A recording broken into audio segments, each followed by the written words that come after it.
Hi guys, Dave here, and we've been in a series called Lift, L-I-F-T, Love, Inspire, Forgive, and Think.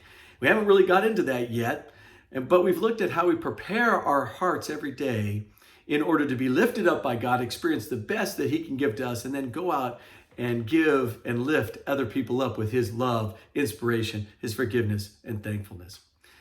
So we looked at 6 actions we could take. We've looked at them throughout the week, and they are basically keep your cool, trust in God, delight in God, commit to God, wait patiently on Him, and lastly, let go of the anger. Now you have to decide what area you're struggling with or areas and say, those are the areas I need to focus on. Because if you're doing well in the other ones, you don't need to stay on that. You're already working on it. But the ones you struggle with, that's what you want to focus on in the coming weeks. Because if you don't, you can explode. You could lose your mind in all the craziness that's been going on in our nation for the last probably year and a half. Now, I know some of you are very upset about what's going on with the election and what happened with the election and with the inauguration of a new president. And I know others are very excited about that. And I want us to remember that the demonstrations that went on for about a year and a half were coming from a heart that says we weren't being listened to, we were being marginalized. Everyone ignored us. And so there were people that went out and demonstrated, and as they did that, some took over those demonstrations, peaceful demonstrations, and rioted all over the place. And we had major problems across the country, people very upset. Matter of fact, there were some that saying, they shouldn't be able to speak at all. They shouldn't be able to speak their mind at all. And that's wrong. Censorship is not right. It's not of God. Well, later on, we saw people that were demonstrating, peacefully demonstrating for their president. They wanted to keep in office. And so they did that. But when the election took place and a lot of people were saying, hey, fraud seems to be in here. Why don't we check this out? And they were ignored. They were marginalized and not paid attention to. What happened there? They started demonstrating even more.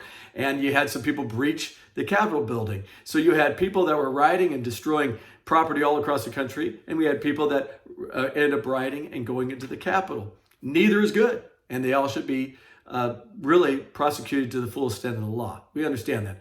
But we also need to hear where people are coming from. Why is this happening? And we need to be able to hear it and respond to it, not in fear, not in placating, but to listen and say, I hear you, I just disagree with you, and be okay with that. What's happening now is we're having a lot of censorship take place, and that's just not right. And so what we need to do is we need to pray. We need to pray for our country. We need to pray for our president-elect. We need to pray for our president. He'll be president by the time this comes out. And we need to pray for our president, ex-president Donald Trump, and pray for those families to stay safe. But secondly, we need to delight in God. It was our memory verse for this week.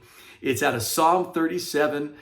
It says, delight yourselves in the Lord, and He will give you the desires of your heart. And when we seek God, He gives us this. He gives us love and joy and peace and patience and kindness and goodness and faithfulness and gentleness and self-control. These are the things He gives us. And don't we all want that in our marriages, in our relationships? While all this political stuff's going on, I don't know what's going to happen in the future. I don't know, and we'll talk more about that in the future. If we see things are being taken, rights are being taken away and that kind of stuff, we will speak on that biblically. But I just want you guys to slow down just a bit. Slow down. Listen to what God has for you. Delight in Him. Be happy in Him. And remind yourself of the great things of Him. He's omnipresent, omniscient, omnipotent, transcendent, infinite. He is gracious and merciful and forgiving. He has a plan, a purpose in place for you. He will position you exactly where He wants you so you can experience the fruit of the Spirit in your life. Isn't that what this is all about? Enjoy being lifted by God so you can go out and lift others. Take it easy, guys.